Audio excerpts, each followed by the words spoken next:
Good morning friends. आज के video में हम लोग बात करेंगे कैंडिडेट का फूटा गुस्सा और सरकार को दी कोर्ट जाने की चेतावनी, है ना। बता दें कि आपको अभी स्टेट 2019 के विद्यार्थियों के बीच में अभी बोला गया ऐसा कि 2019 मेरिट लिस्ट और नॉट इन मेरिट लिस्ट, है ना, दोनों को समान मौका मिलेगा। तो उसी पे जो स्टेट मेरिट लिस्ट वाले कैंडिडेट हैं उन्होंने क्या किया है, सरकार को कोर्ट जाने की चेतावनी दी है। चलिए इस पेपर में हिंदुस्तान के नज़र से ये आ रहा है न्यूज़, है ना। इसमें क्या कुछ दिया है पढ़ के देखते हैं हम लोग। मेरिट और नॉन मेरिट अभ्यर्थियों को एक ही कैटेगरी में रखने के आदेश के विरोध में अभ्यर्थियों का आक्रोश फूट पड़ा है। स्टेट उद्दीन अभ्यर्थियों ने इसका विरोध करते हुए कहा कि नोटिफिकेशन के साथ खिलवाड़ किया जा रहा है। बिल्कुल सही बात है। नोटिफिकेशन में क्लियर कर दिया गया था कि केवल जो भी आपकी मेरिट लिस्ट जो बनेगी वो मतलब हायर, है ना, हायर परसेंटेज वाले से लोअर परसेंटेज वाला, मतलब जिसका भी मेरिट में या जिसका नंबर ज़्यादा आया है उससे घटते हुए क्रम में ये आपका बनना है मेरिट। लेकिन यहाँ पे अब ऐसा, चूँकि state not in merit list वाले कैंडिडेट का बहुत सारा नारेबाजी आंदोलन वगैरह हुआ, तो जिसके कारण सरकार दब करके एक फैसला निकाले कि सभी को समान मौका मिलेगा। तो ये चीज़ थोड़ा सा गलत है।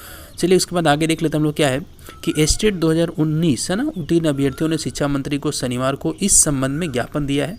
अभ्यर्थियों ने कहा कि शिक्षा विभाग ने जो आदेश निकाला है वो बिल्कुल गलत है। बिल्कुल सही बात है ना। शिक्षा विभाग ने जो भी आदेश निकाला है वो तो नोटिफिकेशन के अगेंस्ट में है।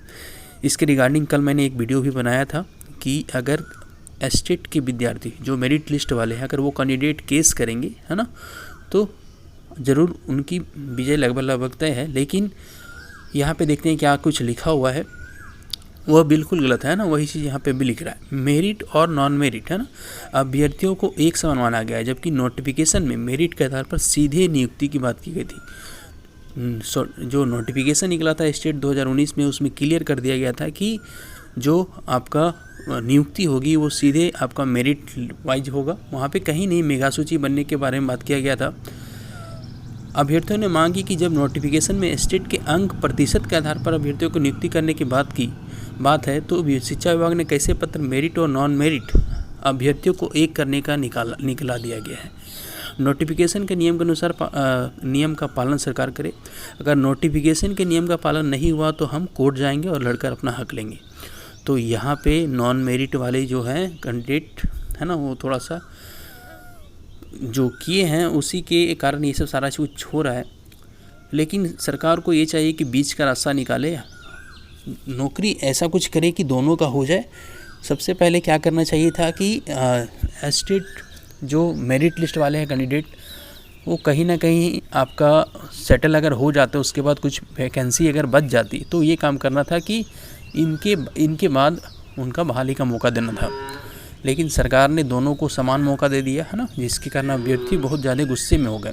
अभ्यर्थियों ने कहा कि नोटिफिकेशन के कंडिका 2 और कंडिका 12 में साफ लिखा है कि नियुक्ति की प्रक्रिया में स्टेट के उत्तीर्ण अभ्यर्थियों के अंक प्रतिशत के आधार पर घटते क्रम में मेगा सूची का निर्माण होगा। जो अभ्यर्थी मेरिट लिस्ट में होंगे उन्हीं को उत्तीर्ण होने का प्रमाण देकर ऑनलाइन माध्यम से बहाल किया जाएगा।